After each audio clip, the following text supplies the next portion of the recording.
Welcome to Beanster. We're talking politics. So maybe in your travels around the internet, you've stumbled across this term alt-right, or alternative right, and you've asked yourself what it is. Essentially, the alt-right is a movement of people on the political right. In America, we typically think of the right as conservatives or Republicans, and these people don't necessarily identify with the mainstream conservative ideas in the Republican Party or in the conservative parties of Europe or Canada. The alt-right is a cultural movement. It's culturally conservative more than fiscally or economically conservative. And this guy here is Richard Spencer, who started one of the original alt-right sites. The alt-right was really born out of far-right blogs, where you might find discussion about Nietzsche or George Orwell, and also out of white nationalist sites or Reddit channels or 4chan. And the alt-right has kind of adopted Pepe the Frog, this guy here, as their mascot. You might see him in a meme or as an avatar. And people who are doing this are typically identifying themselves as defenders of Euro-American, Western culture, different national traditions, and identities. And this is Ramsey Paul. He's another big name in alt-right circles, and you can see him giving the Nazi salute. And just like Donald Trump, the alt-right is refusing to be marginalized by being called Nazis, white supremacists, racists, bigots, fascists, nationalists, sexists. They adopt Nazi iconography and symbols, and they're just not intimidated by being called Hitler. They won't back down from an argument if you just are name-calling them racists. They even started changing their hashtag from alt-right to alt-Reich, as in Third Reich. So sometimes the labels are appropriate, and sometimes they're not. You can definitely find incredibly vulgar and vicious and white supremacist and misogynistic behavior when you travel in alt-right circles. The way they see it, they're the advocacy group for white interests, and often for men's rights. In fact, a lot of them identify as MRAs, or men's rights advocates, or activists. And they might pose a question like, why is it okay for black people to have the NAACP and women to have the League of Women Voters, but not for white men? White-specific or Euro-American-specific or male-specific advocacy groups. Why is that not okay? The alt-right tends to be extremely anti-globalist, against the European Union, the UN. They see these organizations as propagators of multiculturalism, and so they're eroding national sovereignty and ultimately national identity.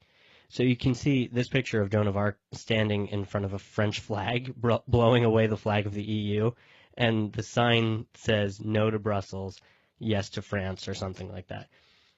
They're fierce fighters, the alt-right, of all things politically correct. They hate it, which they just see it as a cult of tyrannical censorship, of Orwellian doublespeak, brainwashing.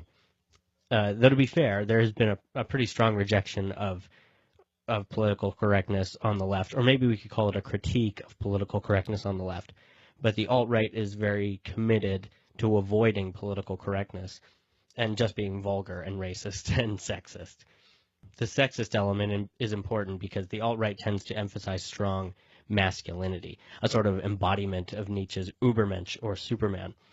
There's plenty of women in the different national movements, but there's a contingent of the alt-right that is trying to reassert the inherent value of masculinity against what they see as kind of the feminizing of modern men, the corrupting influence of feminism that creates what they call cucks or cuckolds, men who have surrendered their minds to feminist or multiculturalist propaganda. I see it as sort of a traditionalist reassertion of patriarchy and machismo, which on the one hand can produce chivalry, right? Men of honor, but on the other it can reduce women to kind of helpless auxiliaries. And so what they typically call people who have given in to feminism or multiculturalism, they call conservatives who are bullied around or pushed around by politically correct language, they call them cuckservatives. You can't make this stuff up. So the various incarnations of the alt-right, whether they are directly involved in alt-right communities or part of a wider network of nationalist far-right movements, these alt-right groups have made significant political gains across Europe and America. This is no marginalized fringe movement anymore. You can see it in the Golden Dawn Party that has emerged out of the Greek sovereign debt crisis. You can see it in the anti-Islam movements all across Europe, but this is Germany's Pegida.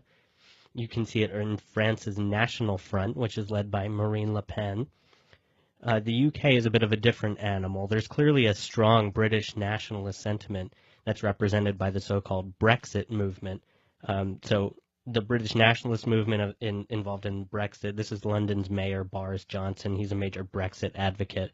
But there's also a significant anti-Islam, pro-men's rights, anti-PC movement that is represented by, for example, Sargon of Akkad on YouTube. Sargon might not identify with the alt-right, but there would be at least those several areas of sympathy. And of course, in the U.S., the alt-right has found a home in the Trump movement, which is being energized by a presidential frontrunner who is filling his campaign with not-so-subtle messages of nationalism, anti-multiculturalism, anti-Islam, and of course Donald has never been known for his kindness towards women. Now, philosophically, the alt-right is primarily drawing their ideas from Nietzsche and Heidegger, much in the same way that the Nazis drew their ideas from these philosophers. Now, you can see, if you read Nietzsche and Heidegger, the sort of nascent ideology of the Nazis, whether it's because of the stress that they lay on individual choice and strength, especially Nietzsche in his rejection of Christianity he sees it as a decadent, weak religion, and the alt-right wants to reestablish an identity of strength so that it can oppose itself to the weak ideology of multiculturalism that weakens national identities and cultural identities. So in their fight against weakness, the alt-right has looked to these same philosophers that the Nazis looked to, and that has also opened the door to them to be not having the same ideas towards LGBT sexuality that other conservatives might have.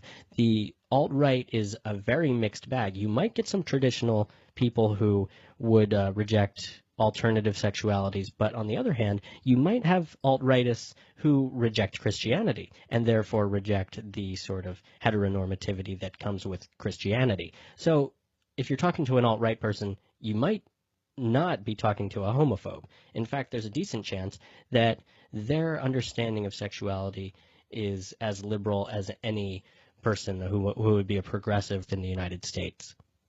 So if you see Pepe the Frog, be forewarned. You might be talking to a white supremacist, or maybe somebody who's read a lot of Nietzsche, but more likely than not, like most things on the internet, you're probably just talking to a 12-year-old in their parents' basement who just discovered the F word. Hey, hope you enjoyed it. If you did, go ahead and like the video below and subscribe to my YouTube channel, and if you could, head on over to my Patreon page. I could really use a monthly contribution so that I can keep making these informative videos for you. Find me on Facebook at facebook.com/JoshuaCraigBean. You can check out my personal blog site, joshuacraigbean.com, or find me on Twitter at _Beanster_. Thanks everybody. For Beanster, I'm Josh Bean.